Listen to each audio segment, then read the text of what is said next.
Thank you guys for coming. Big game Saturday.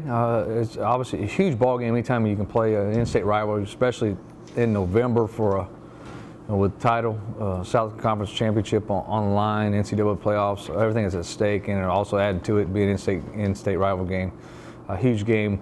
You got to take hats off McNeese. I thought they got a great football team. I thought they played really well. We're kind of getting a struggle going all the way to the fourth quarter, 14-9, and we find a way to get some points on the board. I thought our defense played exceptionally well.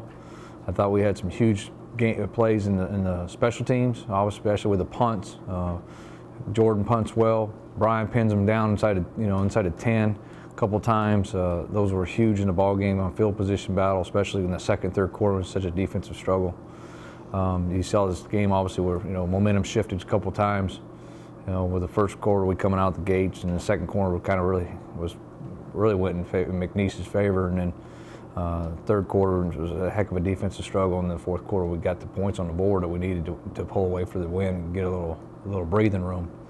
I thought we had some great individual performances, and we had some guys that have played exceptional all year long and stepped to the plate in a big ball game and got it done. So with that, you got a quick turnaround. Obviously, coming out of the tough part, that we got to be prepared for is the tough part is coming off an emotional win of that caliber. And you got to turn around in a quick week and turn around on Thursday. We had the same thing happen to us last year. We've got to remind our guys again. Last year when we went at halftime in a tight ball game with Nicholls, I expect them obviously to come in and obviously be in a rival game to come in and play well. Hopefully they'll probably play better than they have all season long. I think they're overcoming some obstacles there with their players have gone through, obviously losing a coach, and then you got an interim guy in there, and he's done a great job of keeping the pieces of the puzzle together and just getting them to play hard on a week-to-week basis, because I think they're fighting those obstacles. And then I think you come into an emotional game of a rivalry, and then obviously they just got announced their new coach. I think a lot of those things we got to make sure we're focused, we're ready, and we're ready to play good football on Thursday night, and it's at their place. And I'm looking forward to Southeastern Challenge. What we got to really understand is that we are playing Nicholls, but we're not playing an 0-11 team. We're playing for the conference championship on Thursday. Any questions? You mentioned doing this last year and having a quick turnaround after emotional win. How much can this team draw off of that experience to be successful there? Definitely, it was huge, and it was huge on Monday when we met. Guys understood that, been there before. We've been in this battle, and always game in sports, just like life or whatever, in anything you do, the experiences you have can help you a ton. Last year was the first time going down that road, but and we turned around and struggled. We struggled in that ball game with them early. And I think that was the big message to the football team coming from them, was that we're playing for a championship, and we don't need to slip this thing up. How excited are the guys, after working so hard throughout the off season and the year to have a game of this opportunity to repeat as Southland champs with a win on Thursday? Well, I think they're excited about it. I mean, it's something that you focus on for a year. You go through the season. You do have some bumps in the road. You kind of just treading on new water, because you're now the circled team on everybody's calendar going through it, and that's different. The hardest one I think the two things that are hardest is getting the first one and then repeating. I think you're going to go through some battles and tests of what you expect, and the kids not have been there before. So we're on new territory, we're on new ground, and I think our guys handled it well. And if we can finish this thing up with the Southern Conference Championship, I think it's an outstanding accomplishment for this group, and this guy's the way they got it done. In what ways is it a little similar but also different from last year going down the stretch with you guys? Last year with everything going into the thing, everything was so exciting because it was all new, it was brand new, and it's not it wasn't really an expectation, which it was accomplishing the first time. It's very, everything's always exciting for the first time, and this time it's a little different because it had been expected. I think our guys expected it. I think our fans expected it. I think everybody expected us to be in this situation. So, it's added pressure, because now if you don't get it done, you failed. So, there's that the ability to handle that pressure and be able to, really, you got to embrace it and not fight against it and try to say it's not there. You got to be able to embrace it and take it on and move forward. Defensively, another great outfit. You kind of built on the Houston Baptist game, or maybe since the bye week. You've been pushing to get to that perfect performance. And I know you weren't perfect, but you were pretty good. No, I thought it was a great performance. I really do. I thought it was great on both sides of the football. You come out, I think probably one of the most impressive drives we had was our opening drive versus McNeese, maybe one of the most impressive drives we had all year. Great play calling by Coach Poe, mixing it up. Defensively has played well all year long, and then obviously went in against a very strong rushing attack, and did a great job of defending for solid for 4 quarters. And really, when the game still was in hand, the game was in hand in that 4th quarter. There's not, this game's over with. Our guys, I think, still took it personal about they didn't want them in the end zone and didn't want to give up any more points than they already given up. I think that's the mark, and hopefully we're peaking at the right time. Talk about the challenges of a short week coming off the big win. The biggest thing is as I think mentioned was the emotional turnaround. It's so hard to do. I think we were up for that game. We were very locked in. Our guys were probably more intense on a mental standpoint than they've been all year long. There's a different level of focus and concentration going into that ball game, and to be able to turn around and duplicate that is always a tough task, and especially when you're doing it 6 days apart. So I think the mental preparation part we're going to be fine. I think on the prep part. You played 11 games. There's not a whole lot different. You're going to prep a little different. There's a little play here, a little thing here you're going to change. But we've been doing this thing for 12 weeks. Guys know their jobs, what they need to get done. The biggest part will be, I think the challenge will be getting the focus and the emotional part back Thursday night. I know you don't like to talk about injuries a lot, and I understand why. Okay. It strikes me that maybe then people might not understand how physically tough Brian Bennett is and what he did the other night and all that. How many games has he even played here healthy? I mean, where he was actually completely healthy and not. Probably not a lot. Last year, I can go through back to his junior year. He sprains a ligament in his knee that's really nagging him for the majority of the year, and then tore a ligament in his thumb. Finished out those last 6-7 ball games with a torn ligament in his throwing hand. Pretty amazing feat. This year it's been his shoulder, and then obviously the foot. The guy's in a boot all week and doesn't get a lot of the reps, and still get all the. He was in pain Saturday. He was in pain, and he fought through it, and I think it was a mark of a champion. And I said, to me, that's all I always said. It's not his athletic ability. It's not his ability to throw or run. And to me, I think the most impressive thing about him is his mental toughness and the grit that he brings every day to practice and on that practice field that guys can look up to and see him go, with a focus of going after his goals. Jeff had commented on his pregame speech to the team. Were you part of that? Were you there? Yeah, I mean, he yeah. Was that as inspirational? I mean, Jeff was very, very moved by it. What was the general mood of the team with him? Well, again, I think there was the question whether he's going to play. Is he okay? Is he ready to go? They saw him in a boot all week, and I think he at the federal once. Figured obviously when the juices got going and the adrenaline started pumping that things were going to be, okay for a while, and it was okay for a while. So, like I said, he's a leader of this football team. I think a lot of them are going to look up to him and how he handles things and how he responds to the situation. And so far, he's been outstanding in a way. Every situation I put him into, he's responded the right way. Are you tempted at all this week not to use him, given the circumstances and so forth, a short turnaround and so forth? Yeah, no, we're honestly going to do it. Is he in a boot? He's in a boot, and he's not practicing. We'll go Thursday and see. And if he's able to go, well, we're going to play him until we don't need to play him anymore. And that will be the take, and we'll take it from there.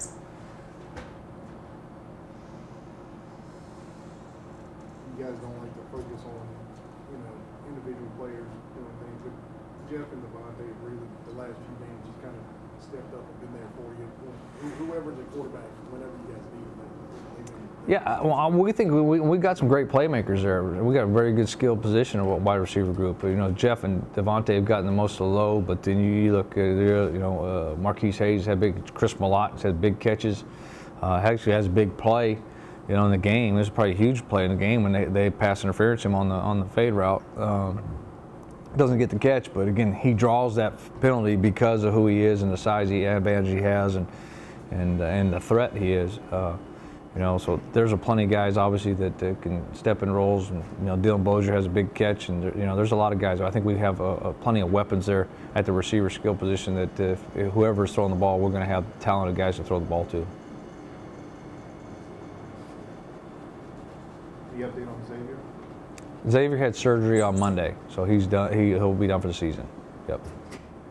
Unless we somehow find a way to get him miraculously cured, we're going to sprinkle a little water on him and. No, he's done for the year and should be good though. Hopefully, he'll be ready for spring practice. Was that something broken or ligament? A ligament is Liz Frank. I don't know what that is. I'm not the medical guy. Tore a ligament off his bone in his foot, and yeah, so they had to put that back on. So he had surgery yesterday. He's feeling pretty good about it, you know. So. It was good seeing him on the sideline on Saturday afternoon. Yeah. It was great. I mean, I thought, you know, he was out there on crutches Saturday and was doing as much cheering as you could probably imagine. And he's always been that way. Maybe a lot of people don't realize what he's like on the sidelines on Saturday, but he's always, you know, encouraging the rest of the team, encouraging his teammates, offense, defense, who are on the field.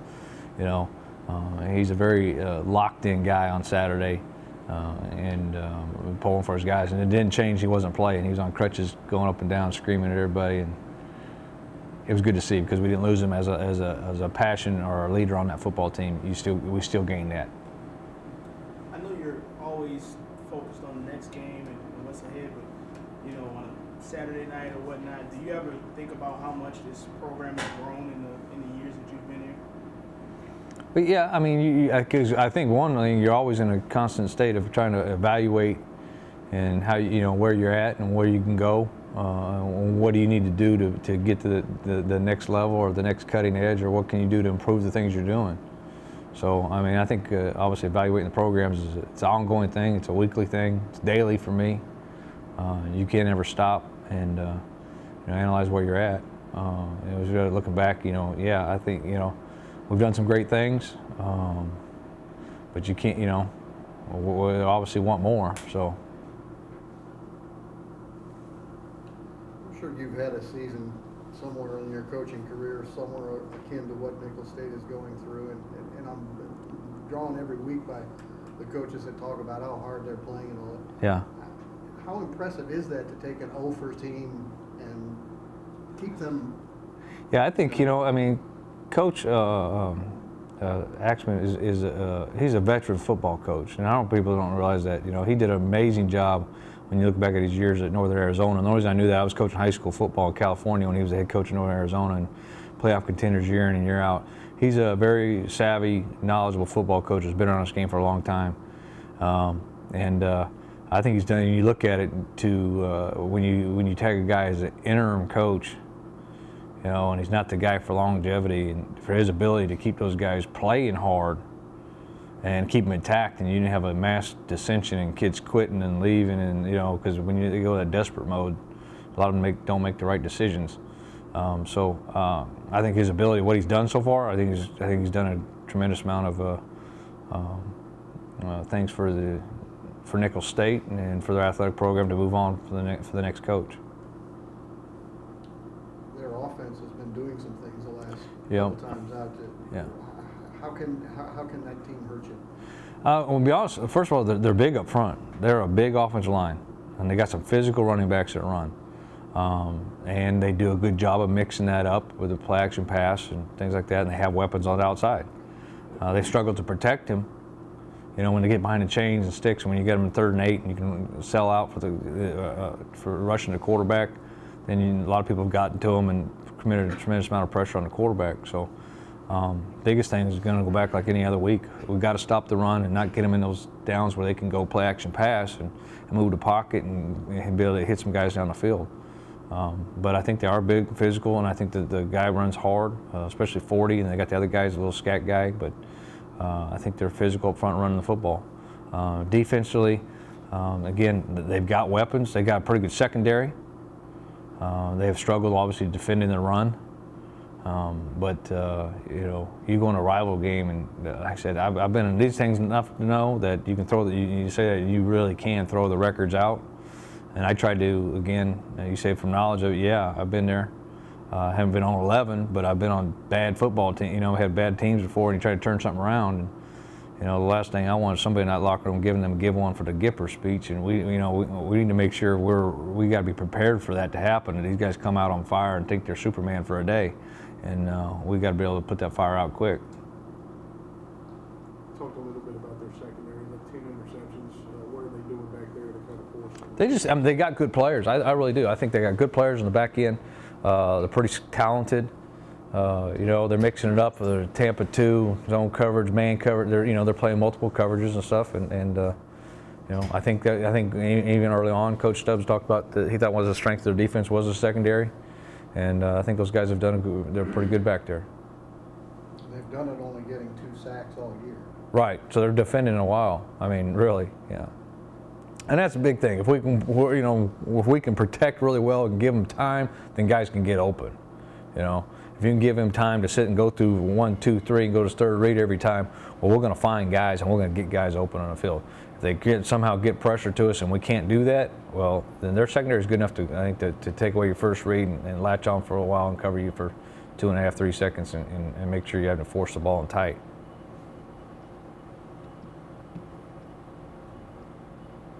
Talked about, you know, your philosophy, y'all want to have fun. Mm-hmm. I know the first time you go through all this thing, everything's, you know, new and exciting, and last season was just magical.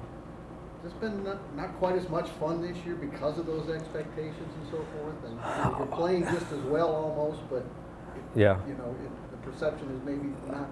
Yeah, I think we went through that, and you know, right there around that week 6, 7, 8, where the expectations are high and people are question how you're winning, and is it by enough? Is it, you know, we're struggling here, we're struggling. Well, and that's one of the things we got back to, I think, on our bye week was let's just, you know, enjoy practice. You know, it's going to end soon enough. And you can say, yeah, some of you got years together, but this team, you know, together is, you know, that's it. You know, they only got so many practices left, an opportunity to just go out there and have a good time, enjoy ourselves, and making sure we're getting better. We're going to get our work done, but we're going to have fun every day we're at practice. And I think our guys have done that. That's why, you know, the last couple of weeks, I think we've really had some great practices, but we've had enjoyment doing it, and I think that's a big key.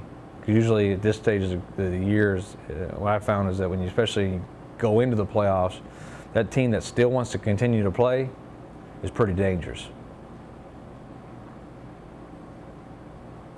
With a percentage of guys out of state, junior college guys, how do you get them to buy into the River Bell's a big trophy or a big something that you get up to play for? Well, again, you know, we just talk, you know, you got to talk about the tradition of it and the rivalry and the proximity to the school. That's one thing they obviously do know. Most of them know the proximity of it and those things. And you know, again, we put our trophies. It sits in our offices every day. Our kids see it year round. It's sitting front and center in the coaches' offices. So, you know, and obviously pictures of, you know, the action shot of our guys accepting that trophy in the past, and those seniors had the opportunity to again. Accept that award. So I think it goes into something, again, it's not something you just pop out one day a week, you know, 1 week a year. It's something they're seeing on a you know, year-round basis.